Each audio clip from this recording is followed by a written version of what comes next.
የአቦል ዜና ቤተሰቦች ዛሬም ለእናንተ ይሆናሉ ያልናቸው መረጃዎች ይዘናል። በቅድሚያም ርዕሶቹን እናስደምጣቸዋለን። ለኮንዶሚኒየም ግንባታ የአርማታ ብረትና ኮንክሪት አቅራቢዎች ጥሪ ቀረበ። አሜሪካ ኢትዮጵያውያንን ለማባረር ወሰነች። የተባበሩት መንግስታት ድርጅት ለኢትዮጵያና ለኤርትራ ጥሪ አቀረበ። ኤርትራ ለቃ በመውጣቷ እናዝናለን ሲል ኢጋድ ገለጸ። የአማራ ባንክ 1.15 ቢሊዮን ብር ትርፍ አስመዘገበ። እንዲሁም ቻይና የህዝብ ቁጥሯን ለማሳደግ በኮንዶምና የወሊድ መቆጣጠሪያ ላይ ስለጣለችው ተጨማሪ ግብር እንነግራችኋለን። አብራችሁን ቆዩ።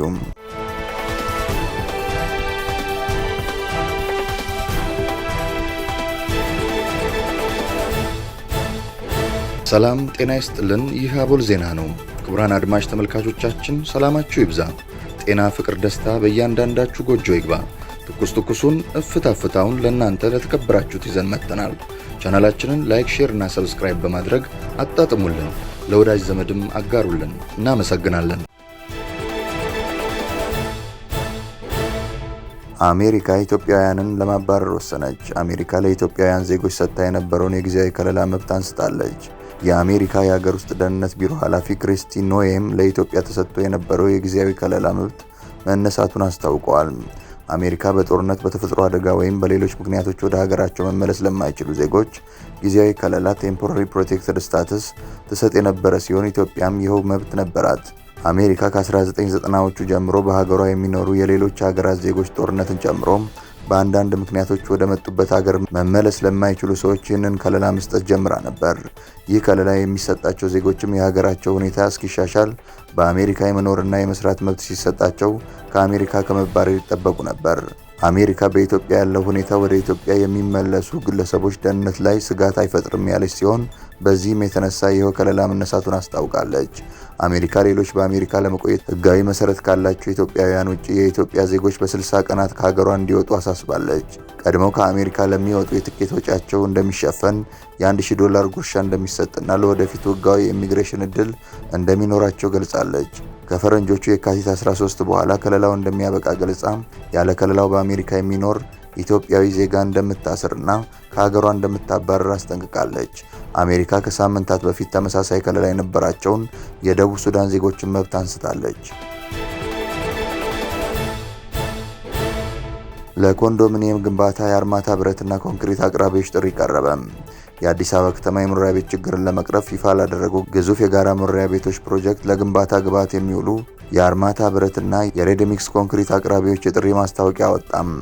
የከተማ አስተዳደሩ ቤቶች ልማት ኮርፖሬሽን በአዲስ አበባ ከተማ አስተዳደር በአዋጅ ቁጥር 84/2016 በአንቀጽ 22 በተሰጠው ስልጣን መሰረት በካፒታል ፕሮጀክት ቤቶችን እንደሚገነባ ገልጾ በዚሁ መሰረት በተያዘው በ2018 በጀት ዓመት በከተማ አስተዳደሩ 100,000 ቤቶችን በፍጥነትና በጥራት ገንብቶ ለማጠናቀቅ እቅድ ነድፎ ወደ ትግበራ መግባቱን አስታውቋል።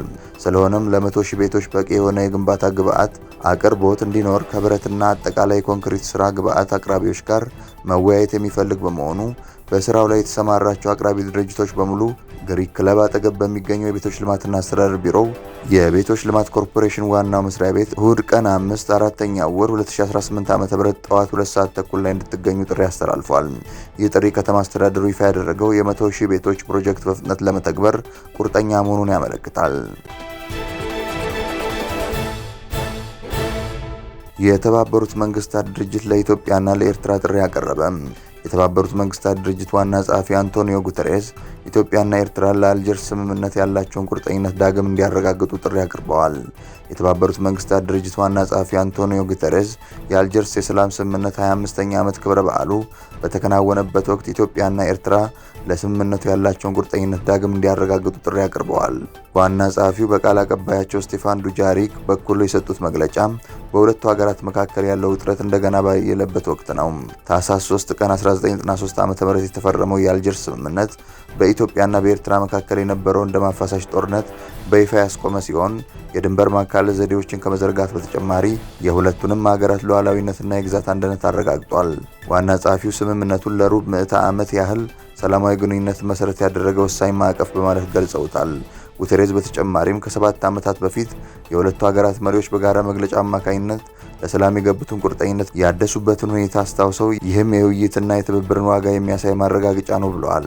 ውጥረቱ እንደገና እየጨመረ ባለበት ወቅት ዋና ጸሐፊው ሁለቱም ሀገራት በአልጀርስ ስምምነት ውስጥ የተካተተውን ዘላቂ ሰላምና የሉዓላዊነት እንዲሁም የግዛት አንድነት ራዕይ ዳግም እንዲያረጋግጡ የጠየቁ ሲሆን የትብብርና የመልካም ጉርብትና ግንኙነቶችን ለመገንባት የሚያደርጉትን ጥረት እንዲያጠናክሩ አሳስበዋል።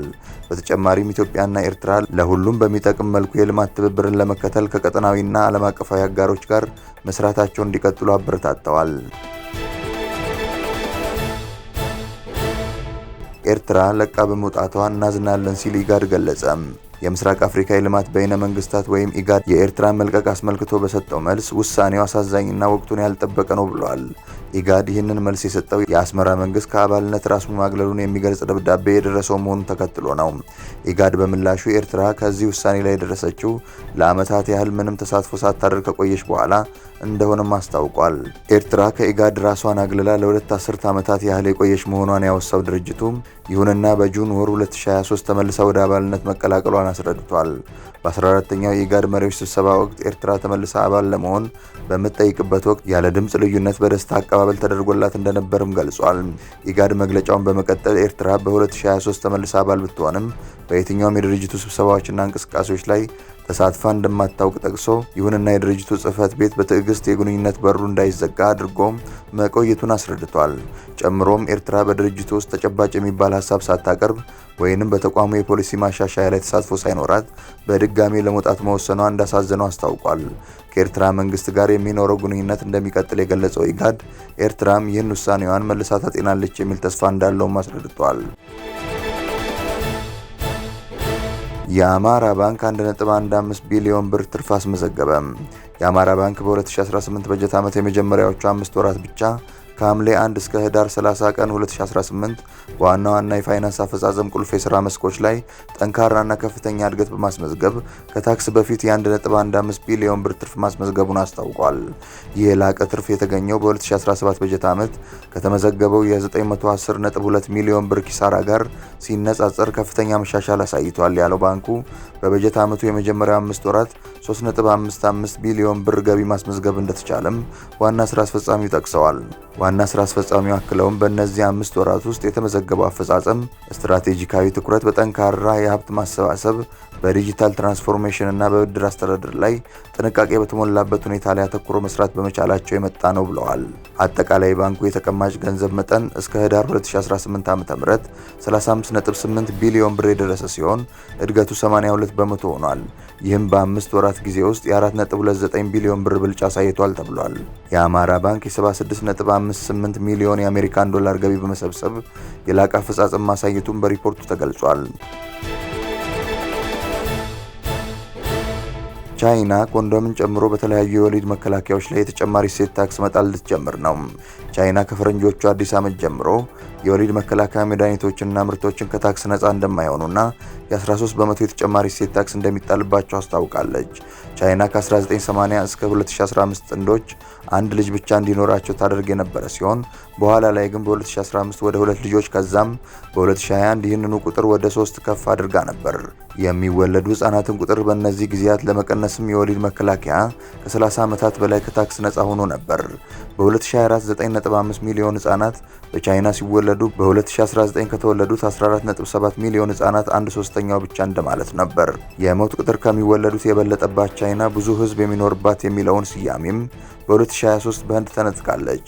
በ2020 በቻይና በአጠቃላይ 5.4 ቢሊዮን ኮንዶሞች ጥቅም ላይ ሲውሉ ባለፉት ተከታታይ 11 ዓመታትም ተጨማሪ አሳይቷል። በ2022 በቻይና 9% የሚሆኑ ጥንዶች ኮንዶም ይጠቀሙ ነበር ሲባል ታክስ መጣሉ የወሊድ መከላከያዎችን ቢያስወድድም ልጅ ለማሳደግ ከሚወጣ ወጪ አንጻር ኢምንት በመሆኑ ውልደት ላይ ያን ያህል ተጽዕኖ አይፈጥርም ተብሏል። በሌላ በኩል ደግሞ የታክስ ጭማሪው ሰዎችን ለተላላፊ በሽታዎች እንዳያጋለጥ ተሰግቷል። ክቡራን አድማጭ ተመልካቾቻችን ስለተከታተላችሁ እናመሰግናለን። የደወል ምልክቷን በመጫን አቦላችንን በትኩሱና በፍታው ሁልጊዜ እንዲደርሳችሁ አድርጉም። ለወዳጆቻችሁም በፍቅርና በቅንነት አጋሩ። ጡም ቡናችንን አቦል ግብዣችንን ይዘን ወደ በኋላ እንመለሳለን። በቸር ያቆየን።